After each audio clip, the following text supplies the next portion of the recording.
Bonjour, bienvenue dans ce nouveau podcast de Bodyca School. Aujourd'hui, nous allons encore une fois parler de communication. Aujourd'hui, nous allons évoquer la récurrence de la communication pour vos prospects. Je tiens à préciser que ce podcast est dédié aux artistes mouleurs corporels et que c'est à appliquer pour ce métier-là. Donc, pour devenir une évidence pour vos clients, si vous avez déjà suivi plusieurs de mes podcasts, vous savez que j'aime associer le chef d'entreprise au sportif. Aujourd'hui, nous allons donc parler de communication. Pour être un bon communicant, il va falloir occuper le terrain. Et cela signifie qu'il va falloir devenir une évidence pour vos clients. Et cela va vous demander de la récurrence, de la persévérance, de l'inventivité et de l'organisation. Alors, occuper le terrain. Cela ne veut pas dire être partout à la fois.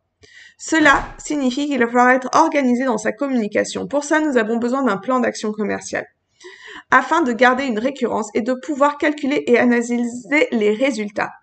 Mener une action commerciale de temps en temps ne donnera pas de résultats sur du long terme. Il va en découler un sentiment d'échec où on aura tendance à penser que de toute façon ça ne sert à rien et que ça ne marche pas, plutôt que de se dire que vous n'êtes pas assez récurrent et que donc c'est pour ça que ça ne marche pas. Cela demande aussi d'aimer communiquer. Il y a plusieurs façons de communiquer. J'ai même envie de dire qu'il y a autant de gens que de façons de communiquer. Vous ne pouvez pas vous forcer à communiquer de façon récurrente et organisée si vous n'aimez pas la façon dont vous communiquez. Il va donc falloir trouver en vous quelle est votre façon à vous de communiquer vers vos prospects et vers vos clients et ainsi de pouvoir créer cette récurrence. Il ne sera pas nécessaire d'être partout. Mieux vaut choisir vos voies de communication et vous investir pleinement. Parlons réseaux sociaux. Il y a une multitude de réseaux sociaux. Twitter, Pinterest, LinkedIn, Facebook, Instagram, etc. On vous dira que d'être partout, c'est aussi d'être nulle part et c'est tout à fait vrai. Si vous avez un réseau social qui ne vit pas, vous envoyez l'image d'une entreprise qui ne vit pas. Pour choisir son réseau social, il faut déjà choisir la façon dont vous aimez communiquer.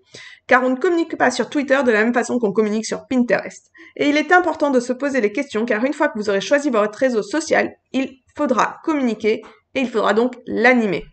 Vous pouvez aussi communiquer d'autres façons, en étant sur votre terrain, donc localement. Vous pouvez aller sur des marchés d'exposition, sur des marchés d'artisans, participer à des expositions, voire même créer vous-même vos propres expositions, intervenir en crèche, en école, en maternité, là où vous voulez. Le principal, dans notre métier d'artiste mouleur corporel, c'est de rester toujours dans son secteur d'activité, dans son secteur local. Excusez-moi. Et c'est la récurrence qui va faire la différence. Mieux vaut être visible dans un petit rayon autour de votre atelier car cela va multiplier votre visibilité auprès de votre cible. Et donc, ça va faciliter l'acte d'achat, tout simplement, plutôt que de multiplier les marchés d'artisans un peu partout dans votre département, où là, en fait, vous allez faire une action par une action par une action et vous n'allez pas avoir cette récurrence qui fait que votre client, votre prospect, il va vous voir plusieurs fois. Je le précise parce que on peut pas comparer ça à quelqu'un qui vend des bijoux ou quelqu'un qui est coutelier ou ou ces autres artisans qui vont faire qui vont être un jour sur un marché vendre des bijoux et qui vont être obligés de changer de marché et qui eux ne vont pas chercher cette récurrence à avoir toujours la même personne parce que c'est pas tout à fait le même métier. Le dicton dit diviser pour mieux régner et moi alors je vous suggère d'additionner et de multiplier pour mieux régner. En effet, pour que votre prospect passe à l'acte d'achat, le vôtre, celui de l'artiste mouleur corporel, je le précise encore une fois, il faut qu'on vous ait vu plusieurs fois. C'est en additionnant vos actions commerciales localement que vous allez rencontrer plusieurs fois vos prospects. C'est cette démarche d'addition qui est un petit peu longue et qui demande de la récurrence. Et c'est important d'aimer et d'allouer un temps de qualité à ce moment-là. Ce travail de communication est aussi important que la production, car sans lui, il n'y a tout simplement pas de production.